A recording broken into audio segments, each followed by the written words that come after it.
3 weeks before Black Ops 1 ever hit shelves, someone had already stolen it, straight out of a pressing plant in Alabama.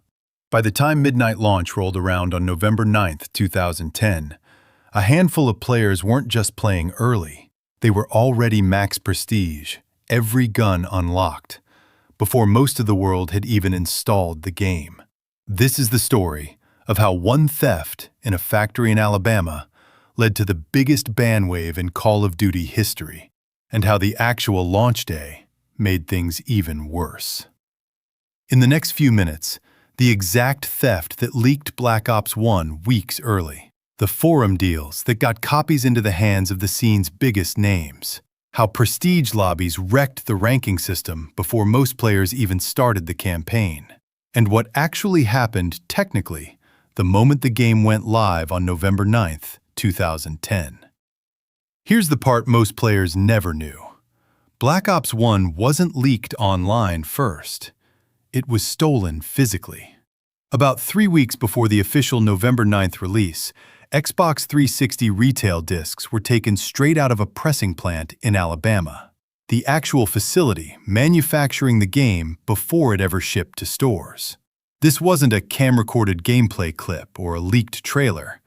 This was the real, finished, playable disc, sitting outside the supply chain almost a month before release day. But the thief didn't just sit on the discs. They sold them, through leak forums, straight to some of the biggest names in the scene at the time. Usernames like Ungodly, Computer Healer, and Mike DeMac.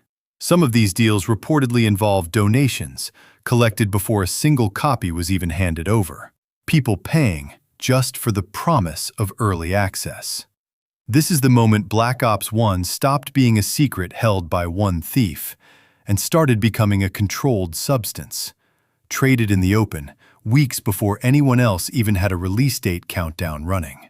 Now, Activision didn't find out and just shrug. They brought in a private investigations firm known as Blackgate, and Treyarch's own community manager, Josh Olin, negotiated directly inside the leak forums, in public view of the community trying to get copies. It worked. Partially. The massive, full-scale leak everyone feared never fully got out. Ungodly later denied ever actually having full copies in hand, claiming they'd been scammed themselves. But contained doesn't mean stopped. Enough early copies were already loose to cause real damage before launch day even arrived. Because those early copies existed outside any live, monitored server environment, the first people playing Black Ops 1 weren't casual fans jumping the gun by a few hours. They were modders. People who specialize in tearing open a game's code before anyone else gets a chance to look at it. With no anti-cheat live, no community watching, and no oversight the way we'd expect today, these modders had a completely open playground, almost 3 weeks before the rest of the world even had a disc. This is where it escalates. In Call of Duty, prestige has always meant something. You reset your rank, you lose your progress, but you earn a badge that says, "I put in the hours." The modders working off those stolen pre-release copies, they didn't want to grind. They wanted the status without the work. So they started manipulating rank data directly, injecting prestige levels, max ranks, unlocked everything, and then dropping into lobbies with players who had no idea what they'd walked into.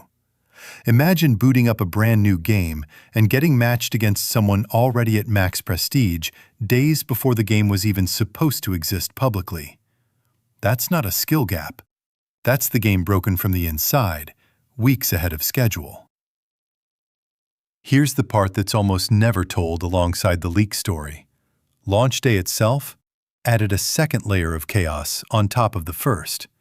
When Black Ops 1 officially went live at midnight on November 9th, 2010, servers immediately buckled. It was one of the biggest concurrent player counts Call of Duty had ever seen. Matchmaking errors and lobby connection failures were widely reported across console and PC in the first hours. On PC specifically, the game launched without a dedicated anti-cheat system running on day one. No VAC coverage in place right from the start. Combined with the game's use of Steamworks instead of Games for Windows Live, that gap left PC lobbies wide open. Cheat use exploded within days, forcing Treyarch into a scramble of post-launch fixes. And then, there was the emblem editor. Within hours of launch, players had already figured out how to abuse the Create-a-Class emblem tool, building offensive and explicit custom images. This forced Treyarch into rapid content moderation patches almost immediately after the game went live. So by the end of day one, Black Ops 1 wasn't just dealing with the fallout of a 3-week-old physical leak. It was dealing with a second, brand new integrity problem, created entirely on its own, in public, on launch night. Once the scale of the pre-release hacking and early access exploitation became fully clear, Treyarch and Activision responded with one of the most aggressive ban waves the franchise had seen up to that point. Accounts tied to the modded lobbies, the manipulated prestige data, and the illegitimate early access got wiped out in bulk. No quiet cleanup. Just accounts gone, progress erased, access revoked. Practically overnight. For legitimate players, this whole saga, the theft, the forum deals, the prestige lobbies, and then the launch night chaos, planted a seed of doubt that didn't go away easily. If the game could be broken this badly before it even officially launched, and then run into anti-cheat and moderation problems on release night, how much could you trust the leaderboard? Competitive integrity took a direct hit, right out of the gate.